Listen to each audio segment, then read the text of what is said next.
Okay, thanks, Athena. Up in the high desert, some residents outraged with the Yucca Valley Animal Shelter following the release of a report looking into the shelter's operations. Now, that report finding a nearly 54% euthanasia rate in 2024 and some staff shortages. News Channel 3's Luis Avila is holding officials accountable, has a closer look at what's being done to address public concern. Hi there. Now, this all started with a couple of emails that came into our newsroom, so I decided to come down to see what was going on. And what I found, concerned residents who are fed up with how the Yucca Valley Animal Shelter is being run. So I spoke with some town officials, and they tell me while progress is being made, there's still lots of work to be done.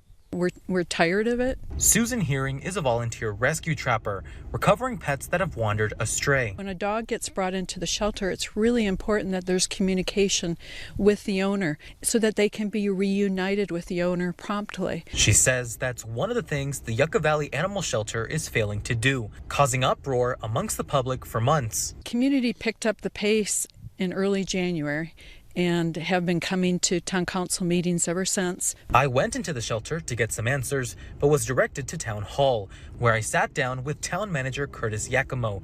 He says the biggest problem facing the shelter is the number of animals being dropped off. The real challenge, like all open admission shelters, is the number of unwanted animals that come into our door. But residents like James Porter says the shelter isn't doing much to help those animals. The shelter is just not following best practices that other shelters do. So there is no volunteer program here.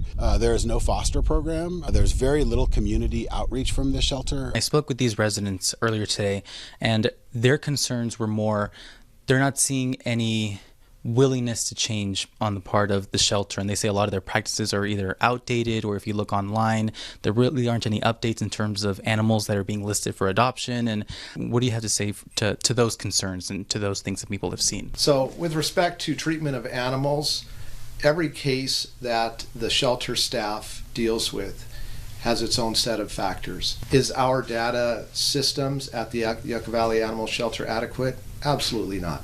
We do everything manually on paper. Curtis says the town council is listening to the public's concerns and making changes. So this is placement on our town website, placement on Pet of the Week, for example, things like that that can help get the word out. We've implemented emergency hires already to supplement our staff, to be able to relieve some of our full-time staff, to begin to stand up some of these programs that we've identified that might help. Until then, residents like Susan say they won't stop until they see actual improvements. We're not backing down. And there will be an update to the initial report that'll be released May 5th. For more information, visit our website, kesq.com.